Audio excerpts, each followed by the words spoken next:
इचा जब ये ख्वाब देख रही थी तो हमने देखा कि रियल लाइफ में भी उसके पास एक डीमन था और इस बात से साफ जाहिर था कि इचा के ऊपर एक डीमन का कब्जा है। खैर रात में इचा की जब आंख खुलती है उसके हस्बैंड के घर आने पर तो उसे काफी अच्छा लग रहा था, लेकिन उसे गुस्सा भी आ रहा था कि रोज रोज उसके हस्बैंड बहुत देर से घर आने लगा था। इचा अपने हस्बैंड को हर चीज सही जगह पर रखने को कहती है और वो रखता भी है, लेकिन हम देखते हैं कि एक डिमोनिक हाथ उन सारी चीजों को इधर उधर फेंक देता है जिससे इचा को गुस्सा आ जाए। ऐसे में इचा और उसके हस्बैंड के दरमियान में बहस हो जाती है और उसका हस्बैंड बगैर खाना खाए ही नाराज होकर यहाँ से चला जाता है। अगले दिन इचा काम पे जाकर अपनी फ्रेंड को अपनी ये टेंशन बताती है कि उसे लगता है कि उसका हस्बैंड बदल गया है, वो पहले की तरह उसे टेंशन नहीं देता। तो उसकी दोस्तों से समझाती है कि वो भी उसे पहले की तरह ट्रीट नहीं करती, उसके साथ पहले की तरह मीठा नहीं बोलती और उसके लिए तैयार नहीं होती। वो इचा से कहती है कि अगर तुम चाहते हो कि तुम्हारा हस्बैंड तुम्हें अटेंशन दे तो तुम भी आज रात उसके लिए अच्छे से तैयार होना। यहाँ इचा का हस्बैंड एरियल भी इसी चीज को लेकर परेशान था कि इचा उससे खुश नहीं रहती। वो ये बात अपने सीनियर को भी बताता है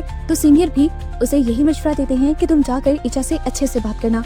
अब आज रात जैसे ही एरियल घर आता है तो इचा बहुत अच्छे से तैयार हुई थी, वो उसे अच्छे से बात भी करती है और आज का दिन इनका बहुत अच्छा गुजरता है। इचा जैसा चाहती थी कि एरियल उसे प्यार करे, एरियल उसे प्यार भी करता है, लेकिन इसी दौरान हम उन दोनों के साथ उस डीमन को भी देख पाते हैं। खैर इचा सोच आती है और ख्वाब में उसे दोबारा वही हैंडसम आदमी नजर आता है और आज वो हैंडसम आदमी गुस्से में था। वो इचा से कहता है कि तुम मेरी कैद से बाहर नहीं जा सकती। ये सुनते ही डर कर इचा की आंख खुल जाती है। ख्वाब में उस आदमी ने उसके पेट पे एक फूल भी रखा था। इचा जब डर कर उठी तो उसने देखा वो फूल उसके बेड पे पड़ा हुआ था और अब यहाँ पर उसके हस्बैंड यानी एरियल नहीं था। इचा जब नीचे गई तो एरियल ने उसके लिए ब्रेकफास्ट बनाया हुआ था। ये दोनों एक दूसरे से अपनी पुरानी गलतियों की माफी मांगकर एक नई जिंदगी की शुरुआत करने को डिसाइड करते हैं। यहाँ इचा जब आज काम पे आई तो उसे स्टोर रूम में वही फ्लावर दिखा जो उसके बेड पे था। वो जब इसे उठाने लगी तो किसी और हाथ ने उस फ्लावर को पहले ही उठा लिया कर उसने पीछे देखा कि ख्वाब वाला हैंडसम आदमी अब उसके सामने था जो तेजी से उसकी तरफ बढ़ रहा था। इचा पता नहीं क्यों उससे डर रही थी और जैसे ही इचा ने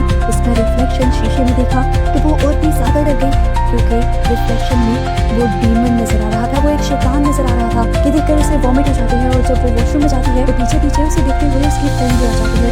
इचा उसे बात किए बगैर यहाँ से चली गई और उसकी फ्रेंड उसकी वॉमिट को देखकर बहुत ज्यादा परेशान हो गई क्योंकि उस वॉमिट में खून और बहुत सारे वॉर्म्स यानी कीड़े थे। शाम में इचा अपनी बहन से मिलती है जिनकी बातों से हमें पता चलता है कि इचा को बच्चे बहुत पसंद है, लेकिन हेल्दी होने के बावजूद उनके पास अभी तक एक भी बच्चा नहीं था और डॉक्टर्स उन्हें कुछ दवाइयां भी दे रहे थे। वो अब एरियल को अपनी मेडिसिन लाने को कहती है और इचा का मैसेज मिलते ही उसे अपनी इस खाली बिल्डिंग में इचा दिखाई देती है। वो हैरान होकर उसे बुलाता है तो इचा भागने लग जाती है। वो भी उसके पीछे भागता है तो देखता है कि इचा एकदम से अजीब सी हो गई, उसका पेट फूल गया, वो प्रेग्नेंट हो गई और चीख मारते हुए एकदम से उसका बच्चा भी पैदा हो गया जो बिल्कुल शैतानी था। वो बच्चा अब एरियल की तरफ बढ़ने लग जाता है और इचा अजीब सी मुस्कुराहट से एरियल को देखते हुए मुस्कुराती रहती है। उस बच्चे से बचने के लिए एरियल भागता है और अपने सीनियर से टकरा जाता है। वो सीनियर को सारी बातें बता रहा था कि किस तरह पीछे इचा थी, लेकिन अब जब उसने खुद मुड़कर पीछे देखा तो पीछे तो कोई भी नहीं था। एरियल छुट्टी लेकर घर आ जाता है जहाँ वो देखता है कि इचा नॉर्मल थी और उससे नॉर्मल तरीके से बात कर रही थी, लेकिन एरियल इचा के साथ अजीब बिहेव कर रहा था और इचा को ये महसूस भी हुआ। वो इचा से कहता है कि कल सुबह तुम हेल्थ केयर लेडी को बुला लेना और ये कहकर वो सोने चला जाता है। सोते हुए भी उसे रात में दिखने वाले सारे वियंस नजर आ रहे थे जिससे वो बार बार डर रहा था। सुबह होने पर वो लेडी जिनको एरियल ने बुलाया था वो आ भी जाती हैं और इचा की मसाज करने लगती हैं और करते करते वो एरियल को बताती हैं कि इचा 3 मंथ्स की प्रेग्नेंट थी। ये सुनकर इचा तो बहुत ज्यादा खुश हो गई, लेकिन एरियल बहुत ज्यादा दुखी हो गया। इचा 3 महीने की प्रेग्नेंट हो ही नहीं सकती थी क्योंकि पिछले 6 महीने से एरियल और इचा करीब नहीं आए थे।